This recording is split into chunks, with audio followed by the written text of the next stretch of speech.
All right, hello, and welcome to Stasis Pod, the Transformers Robots in Disguise podcast. I'm Rob. I'm Jen. And I am the resurrected ghost of David, sorta. Ooh. And I'm the other Rob. The other Rob. Oh no! Are you overconfident Rob, or are you insecure Rob? Unfortunately, both sides of me are insecure. Oh no! I don't know if there's a good pun for Rob names. I mean, you always have, like, duplicate and stuff. I could be Rob and Bob. Oh, Yeah. Bob, yeah. And What about Bob? Today's episode is The Great Divide, which I believe is also the love theme from Transformers Revenge of the Fallen. Oh my god, no. I want to go back to forgetting about that. I mean, I don't know if it's the end credits song, I think. Yeah, it's I don't the know end credits song of one of them. It's the second one. Yeah. I don't know that I don't know the movies really have love themes anymore. Not really, no. I would like to say that as a related apparently there was a screening of Rise of the Beasts recently, and I know a lot of our friends are feeling very optimistic because multiple people described it as coherent. And the bar is just on the floor at this point. Well, Bumblebee was coherent and good. Events proceeded in a logical order. Yes, but yeah, love themes like the love theme from Titanic, like back then. And that is a classic love theme. But somewhere in like the mid-2000s, love themes just sort of vanished outside of like romantic comedies and stuff. Those pretty much vanished from the theaters. We also stopped having the whole music from and inspired by whole phenomenon that gave us so many incredible anthology albums in the 90s. It does still happen, just like not to the insane degree of no, these songs were not at all in the movie. Well, now they're usually, here's a snippet of a song in a movie, or it's Guardians of the Galaxy where they play most of the damn song. yeah, I checked Apple Music, and the official Disney account just put out a playlist of songs from Guardians of the Galaxy 3. Just not like an album, just a playlist of songs. Which is good. It's good because that means all the streaming revenue, like, they're not taking a cut of the streaming revenue. It's all going to the original artists. So, as far as modern stuff goes, that's actually a principled way to do it. But, yeah. That's not even putting out a soundtrack album, just putting out a playlist. I guess Bumblebee kind of had a love theme. It had that Haley Steinfeld song. Did? It had Girlfriend in a Coma. It did have that as well. So yeah, fingers crossed that Transformers Rise of the Beasts that we somehow get love theme from Transformers Rise of the Beasts. That would be weird. I don't want to know who it's about. I'm distressed and uncomfortable. I mean, there's like it looks like a human guy and a human lady in it. That's boring. Yeah, but are they together? Boring. There was a human guy and a human girl in Bumblebee also, but I mean, the love theme was definitely between the human girl and Bumblebee. Yes. But I mean, and although this one does have like 3 lady Transformers, which is 3. Oh, right. And they're not just all the same, yes. Like that weird thing that they did with Ilya. Yes. Or RC, I guess it was. Yeah, I mean, they all have their own voice actors, and they will be, distinct characters. Yes. Presumably, and AirRaiser, who in the trailers kind of looked like she was just in one scene, might have a bigger part. I mean, she's played by Academy Award winner Michelle Yeoh. Yes. Yeah. I kind of feel like there was some rewrites and added scenes after that happened. I don't know. I mean, it takes a while to animate this. Well, yes, but like maybe there's like one extra wedged in scene somewhere. Also, didn't it just keep getting like delayed and delayed and delayed? Oh yeah, this was supposed to be like 2 years ago, but pandemic. Apparently there were a lot of rewrites that seem to have paid off. Yes. By So which anyway, I mean someone put together a script. So this is the 7th episode of Season 3. First aired June 3rd, 2017. Written by Andrew R. Robinson, who is not the guy who played Garrick on Deep Space Nine. Aw. But he is the guy who wrote all the Lockdown episodes on Animated. Right. And last seen around these parts writing that Woodpecker episode of Rescue Bots. Okay. The episode that alerted us to the true evil that is the bird-watching community. Oh, yes, that one. That was wild. That was just like, what does he have against birders? Wait, as we brought up in that episode, I think, like, birders can be very weird, like, at least in the oldie days, and some of them probably still do, stealing eggs of endangered birds. I mean, I suppose that's a concern. Yeah. It's like that Mighty Ducks movie where the evil team is from Iceland. Like, what do you have against Iceland? So green. I think it's really, I'm sure it was probably originally written or conceived at some point as, it's the evil Soviet team. Probably, yes. But then they were like, there aren't Soviets anymore, actually. And ironically, Iceland basically has no presence in international hockey. Oh. Really? Yes. Well, because it's mostly green. There's hot springs. What hockey are they going to be playing? I mean, your big teams are Canada, US, Russia, Sweden, Finland, sometimes the Czechs, maybe the Germans. And you got like the Swiss in there sometimes, maybe it's the just Bulgarians. because Iceland is so chill. Like, they aren't going to be doing competitive things because they're too busy being, like, easygoing about things. Well, I know for a while, like, the record-holding world's strongest man was from Iceland. Like Magnus Ver Magnusson or something. Oh. Anyway, so, we are going across this new divide, and the B team is in pursuit of our new pal Dragstrip, and they're just racing through like a swampy bog.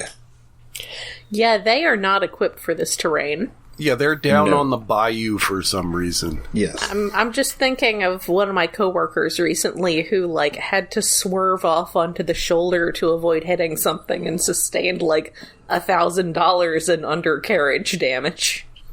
Oh, I did remember, right? One of the guys that played the Mountain in Game of Thrones is an Icelandic strongman. Yes. So did they, like, change actors, or was he, like, the stuntman? It's just that, like, he doesn't show up that much in early seasons. Like, you see him in a couple episodes just standing there, but he has a bigger part as it goes on, and apparently they switch to Icelandic strongman in the end. Because I guess he was a better actor. Nothing to do there but lift heavy objects. Yeah. Nope. Just hanging around and lifting heavy objects. So Dragstrip has stolen a doodad from one of Windblade's secret weapons caches. Nobody is enjoying going through this swamp except for Sideswipe, who is kind of enjoying splashing Strongarm with mud. Also, Dragstrip, like, you can't just have another yellow sports car. He looks too much like Bumblebee in vehicle mode. It's not allowed. Also, like, having him in the bayou is weird, although he does get stuck in the swamp. In the quicksand. But it would have been neater if he was, like, a mud-bogging car or truck or something. Nope. So, unfortunately, this swamp is also full of extremely flammable swamp gas. Well, yes, methane go boom. Yes. And Cow indeed, farts. just as they are about to get him, the methane does indeed go boom. Sideswipe loses his weapon, and also, in the chaos of the explosion, everybody gets merged into a giant combiner. Again.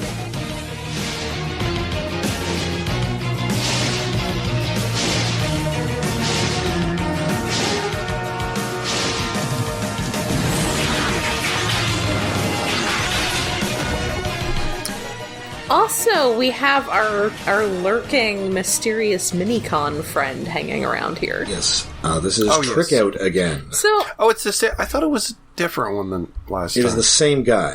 No, yes, it is the same guy. I thought the first time it was a blue one, and this is a red. Yeah, that was the first time, but we have seen this guy before. Oh, okay. I forgot to mention last week that there was that whole little thing going on where Fix-It was getting radio interference from those exciting Lusky hair products ads. Yes. Oh. I think that was Soundwave. I think that was Soundwave messing with them. Yeah, that would make sense. Because we know these minicons. This minicon has been seen working with Soundwave, so... Yeah, spoilers, we've heard Soundwave's voice, we just haven't seen it yet. And we've seen him in the credits. That reminded me of... that was a thing. Like with Frank Welker as Soundwave. Yes. And they're doing a pretty good job of the Soundwave voice distortion. Yeah. Like they never quite got it right before this. Again, well, weirdly in the movies he's just doing the Dr. Claw. Yeah, which is what he does to do the Soundwave voice. They just didn't put an effect on it, Right. or at least a noticeable effect, which is odd. And then they did it okay on animated, although it wasn't Welker. But this sounds pretty good. Yeah. Yeah. I mean, it's a little different because Welker, I'm sure, just can't quite do the precise Dr. Claw after, 30 years. That's fair. It's got to be rough on your voice. Anyway, so everybody wakes up, and most of them are super not okay with being limbs. No. Well, especially Grimlock, because he's the ass. Am I the bottom? Sorry, Grimlock. You're the bottom. Oh no, they were all bottoms. Oops. I mean, I'm sure Grimlock would insist that he is a power bottom. Yes. Oh yeah. If you told him that was a thing, he would be like, yeah, he's the power bottom. And then, of course, Drift is just he's the sword, so he's not thrilled about this either. No, he's not. Yeah, that's weird. That's especially weird, just with mass shifting. He's one of the bigger guys there, and he's just a dinky little sword.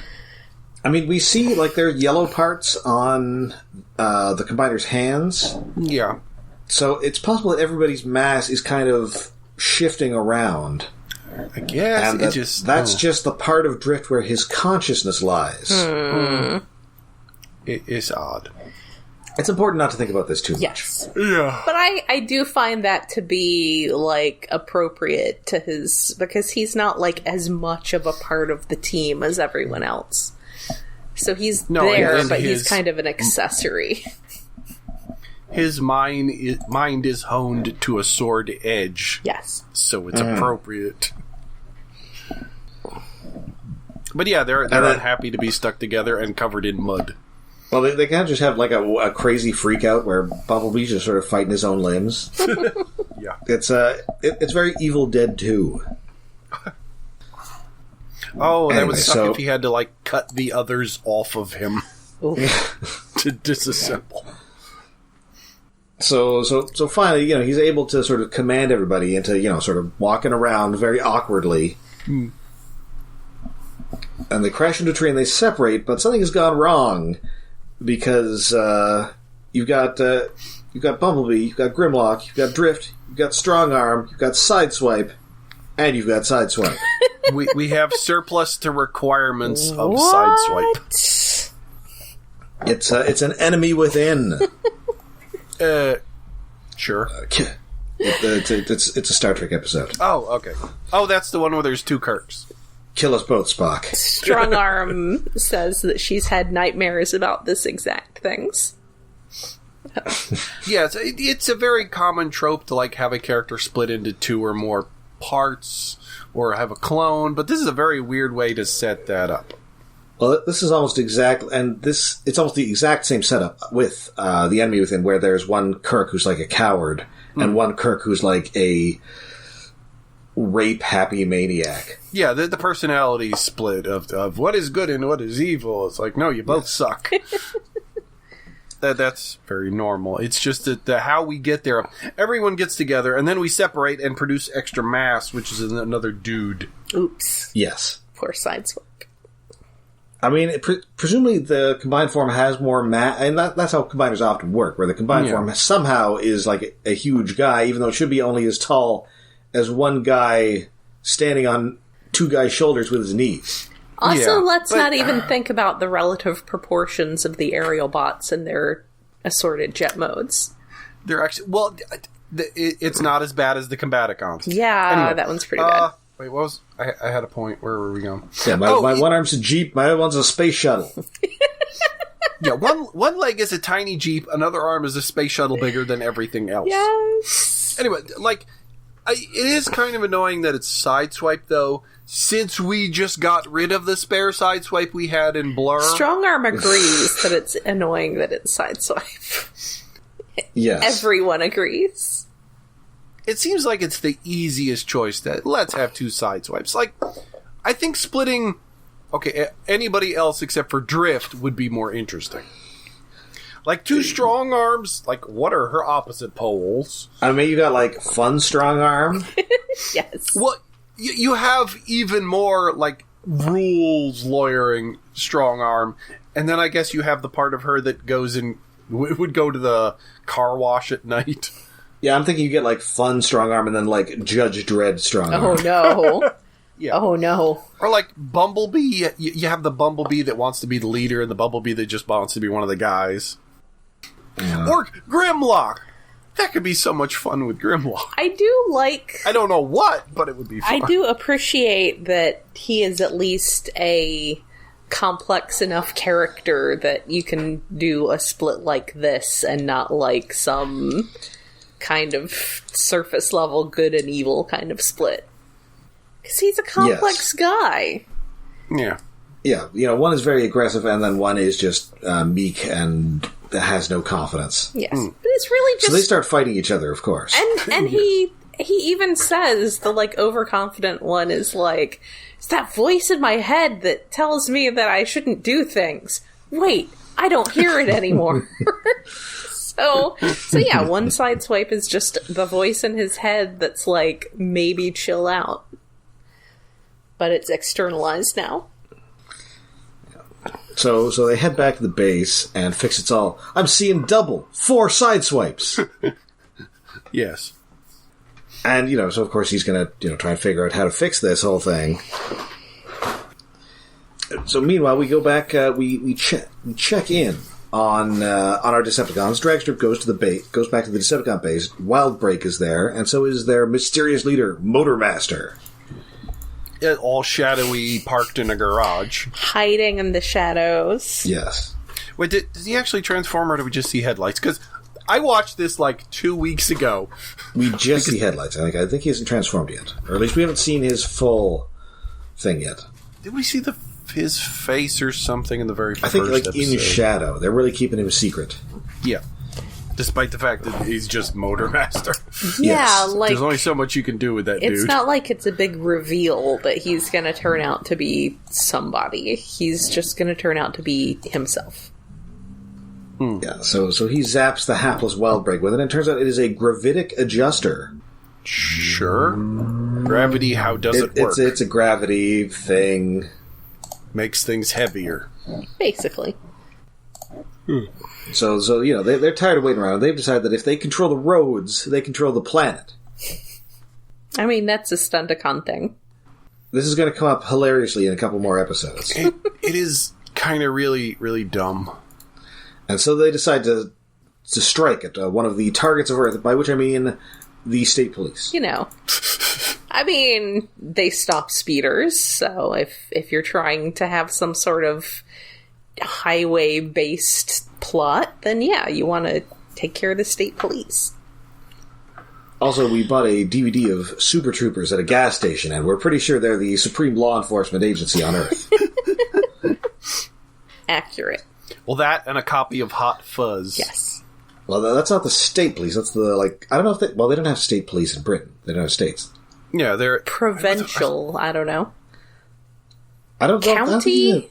County police? The county sheriffs? I don't know, but I mean, Canada. There are various provinces in Canada that have provincial police forces. I just know that I really need to watch. I need to rewatch Hot Fuzz after being exposed via my parents to a great deal of cozy British murder mysteries. I feel like I would appreciate it a lot more now.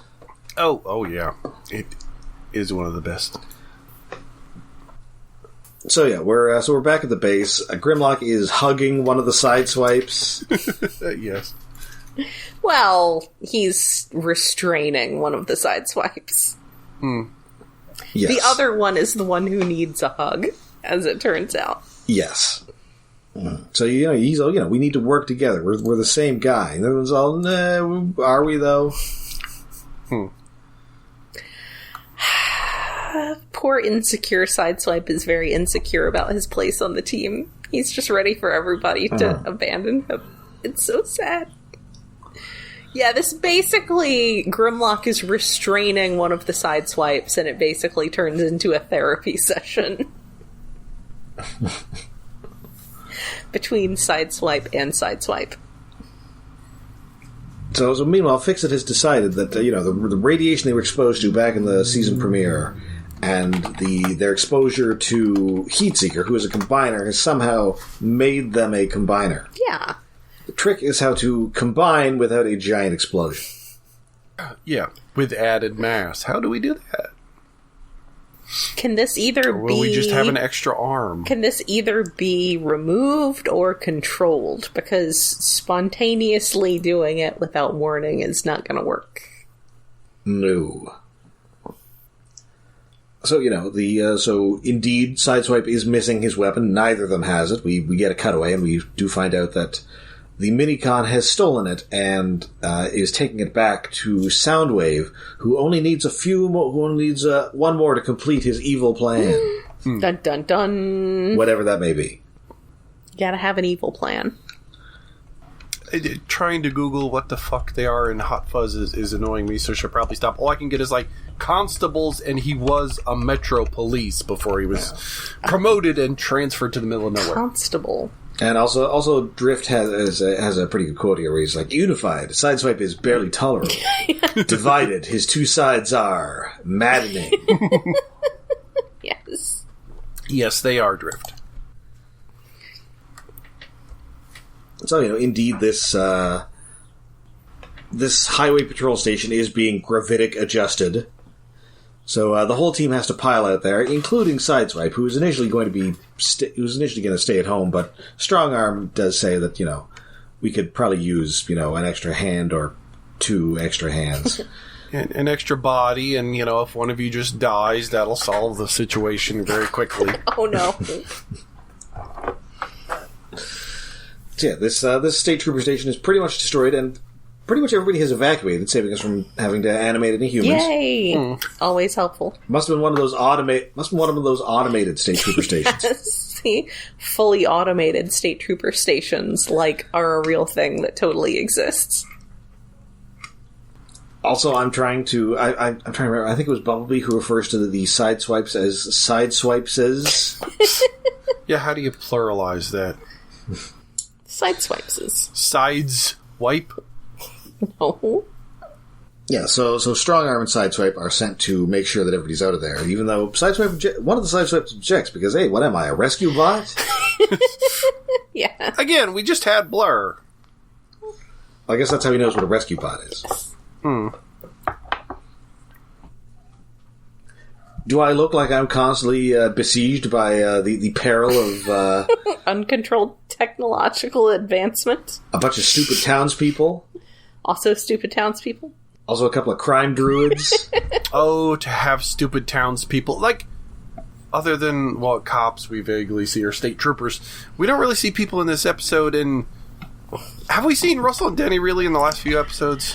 There was a brief mention earlier of Denny going to show one of the Sideswipes his collection of ketchup bottles. Yes. Oh, and remember, in fact, in the last episode, Denny is all, listen, Bumblebee, you're not cool anymore. Because you're a dad. Oh, that was Be Cool. Okay, I forgot. Yes. recording scheduling has thrown me off. I'm off the groove of what the current storyline is. But it just feels like we haven't had Russell and... Bumblebee, I used to be with it, and then they changed what it is, and now what's it seems weird and scary to me. Yes. Oh my goodness, hello, kids. Kitty. Yeah, they're wrestling. They're learning important things like boundaries right now. So there's occasionally a little bit of baby kitten fuss, and it's normal and healthy. Don't worry. Yeah, so pretty much everybody gets zapped by this gravitic thing, which kind of pins them to the ground with kind of a cool animation effect. Yeah, they just add speed lines vertically. It's vertical speed lines.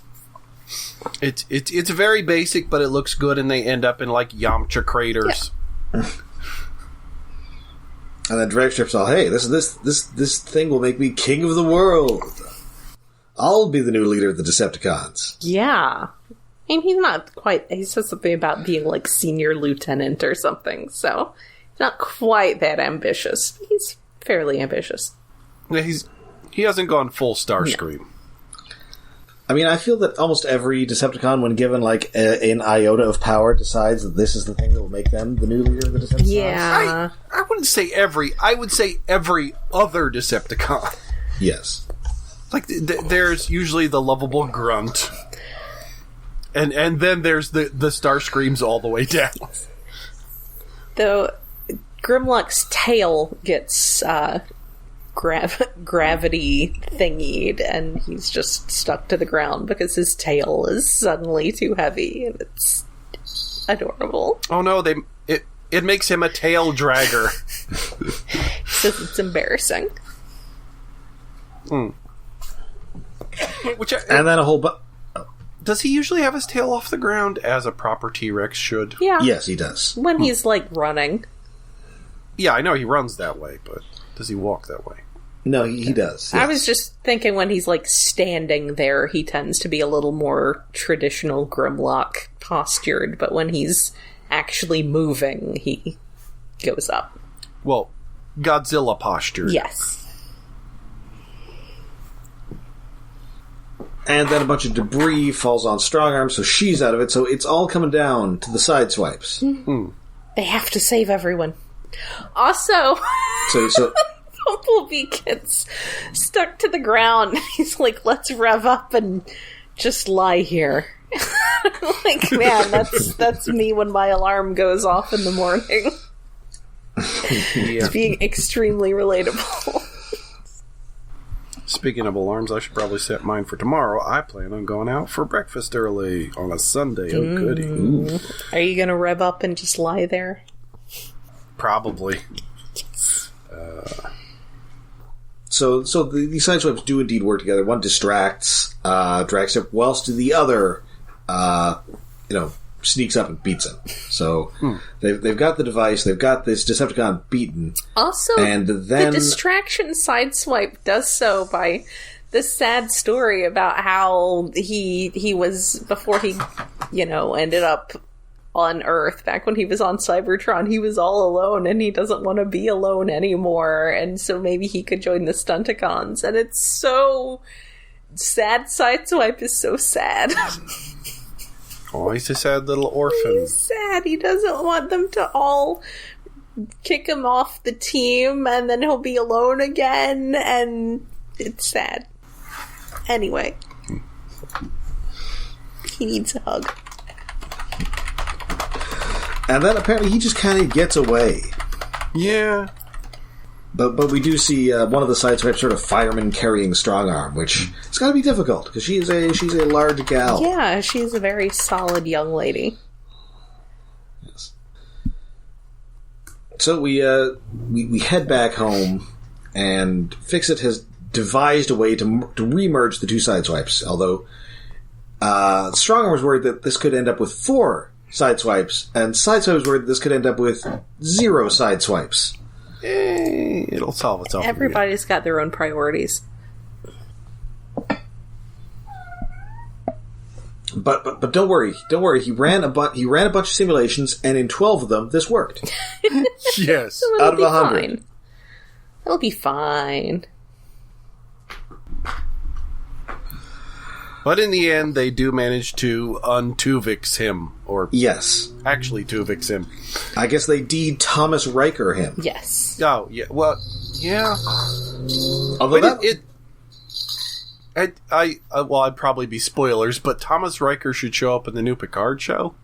Or did they kill him off? I can't remember. No, well, he last appeared in, I think, Deep Space Nine, and then he was one of the Maquis. I can't remember if he went to jail or what. Oh. I mean, they killed off pretty much all the Maquis except for the ones who were on Voyager. Mm-hmm.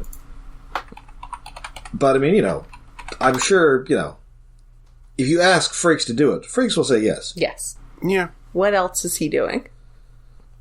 I mean, apart from appearing on various Star Treks. As he's appeared on 2 of the new series so far, and he's directed a couple episodes of 2 others. Yay! Yeah, he used to do a lot of directing. But not as Thomas Riker. Well, I mean, he may have directed them as Thomas Riker, I don't know. I mean, you know how he's getting into that director's chair. Yes. Yes. Anyway, the device does indeed work. We get one fully complete sideswipe, and that is where we end the episode. Yes. I mean, this is very, stock cartoon plot, but I think it's handled pretty well here. Yeah. Well, it's playing into the continuing their combiner somehow subplot. Yeah, I said, it's nice that he's complex enough as a character that it is kind of subtle. You don't, immediately... one's not, immediately cowering, or... It feels natural that these are the divisions. It's not like that voice was clearly never inside him. So, I like it. I like character stuff. Yeah, this was a pretty solid episode. Yeah. Yeah, it's okay. And we are continuing with the meta plot of whatever Soundwave is up to with those mini-cons. Yes. Yeah. There's almost too many plates up here. There's the Soundwave in the background. There's the Motormaster and Stunnicon stuff. There's this combiner thingy. One of them has to come to a head soon. Well, I guess they're pretty much all going to come to a head mid-season. Oh, okay. Because then we get another plot. Yeah, I vaguely know of another plot, which is just a subplot of one of these plots. Kind of. So, that now brings us to David's Tokusatsu Corner. Yes, this week on 1, 2, 3, 4, 5. 5-Man, the 5 Kun Dolls. Mm-hmm. Which is one of the things I knew about 5-Man ahead of time, but only vaguely, in that I'd seen clips of... there are 5-Men plushies at a little, puppet play thing put on by some children. Mm-hmm. And they're little super deformed plushies of the Rangers fighting against Garoa, the evil general, and a kaiju monster, which is just a big green lizard thing. And it's a little puppet theater, and it's cute, and I've seen clips of it before. But I didn't realize, it's the entire episode. I thought it was just, one cute little scene. Oh. But the entire thing is, the bad guys... Well, Garoa, the general, gets mad because he sees the Rangers, little puppet versions beating up a little puppet version of him. And it's go fucking kick their ass. Take a monster out. Go. So the mushroom... Godzilla-looking accountant guy brings a no-face alien, have you seen No-Face in, what was it, which is the Ghibli movie? Not Mononoke. Spirited Away? One? Spirited Away. Yes. Oh, yeah. Sort of like the no-face monster in that. It's like a recurring monster theme of a monstrous person with a face that is no face. It's just sort of smooth and blank. Mm-hmm. And this monster can, take over the souls of dolls and appear as the doll, kinda, although it amounts to he grabs the little kaiju monster doll and turns it into a big monster version of the doll by stealing its soul. Sure? Sure. Anyway, so that's the thing. They take that and then they steal the puppets, and then the Rangers chase after them because they're chasing after a monster, not really to get the puppets back, although children did make the puppets with the help of the Black Ranger. Anyway, they go to an abandoned... it's an abandoned bus in the middle of a field, which I guess the production crew just found because it was a good spot to, we can hide people behind this and have little dancing puppets out the windows. And the monsters have, their mooks, their little goons, doing the puppet theater and having the monster smack the Rangers and stab them with little toy spears, and it actually hurts the Rangers.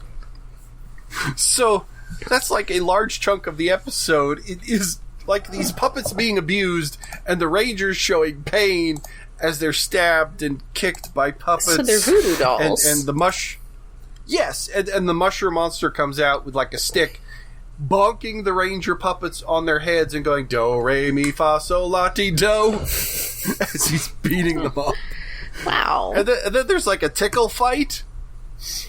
Sure. They're tickling the Black Ranger. And the mushroom guy, the leader...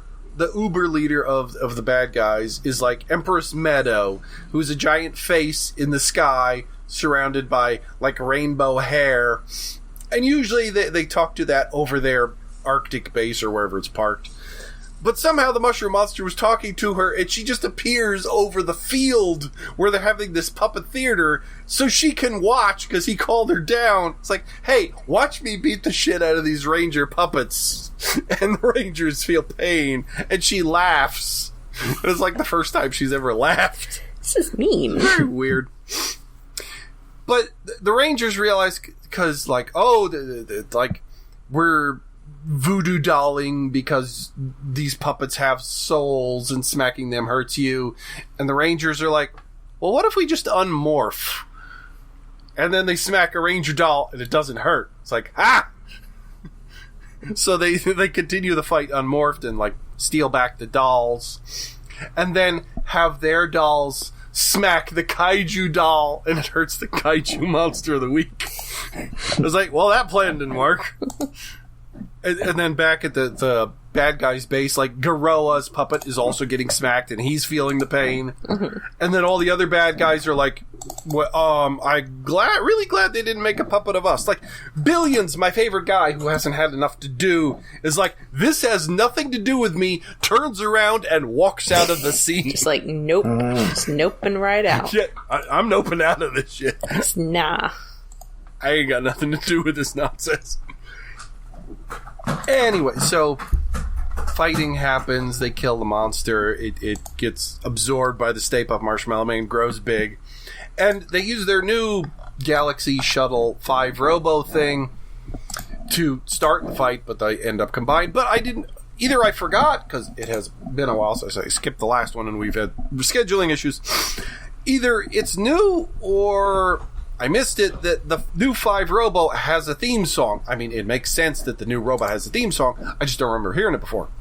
Anyway, that's neither here nor there. Anyway, the Rangers save the day. And at the end of the episode, we cut to a room. I guess because maybe it's a hotel hospital room. Because it turns out, in a little flashback earlier, the Black Ranger had helped kids in a hospital make the Ranger dolls, and he was blaming himself because he helped make the dolls, which are now being used to kick his own ass and his family's ass, the Rangers. So we cut back to these little dolls in a box, in presumably a hospital room, and they're talking. They're pulling a Toy Story. Mm-hmm. As these toys watch... an imaginary picture of the Black Ranger sleeping as they're talking, and it's odd. I didn't expect, the end of the episode to be living puppets. But here we are. And weirdly enough, that seems to continue, because one of them was in the preview for the next episode.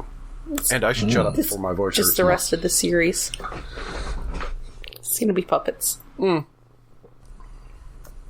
right, well, that does it for this episode. We'll be back next week with more Robots in Disguise. Until you can find us all over the internet. We're on Twitter, We're on Facebook, and we have a Patreon. Yes, we are hosted on iaconunderground.net, where we have a Patreon set up to help with hosting and other expenses. That is at patreon.com/iaconunderground. For the month of May, we are going to the Quantum Realm to talk about Ant-Man and the Wasp: Quantumania. And see how much we can get to listen to old people talking about their sex lives. Yep. That was my takeaway from the movie. Old people having sex. Kinda. In that multiple old people are talking about or alluding around sex lives. Yes. That is a like a solid C plot of the movie. Yes. Old people be boning. Yeah. So yeah, that was a lot of fun to talk about. Rob has a lot of exciting things to tell us about Marvel characters and who actually is a pre-existing character and who is made up for this movie and who doesn't have any holes. So that is patreon.com/iaconunderground. Oh my goodness, I have so many distracting kittens on me right now. Alright, so join us next time when we get a clue by watching Get a Clue. Ooh. Until then, I'm Rob. I'm Jen. And I'm David. Can we watch Get Short instead?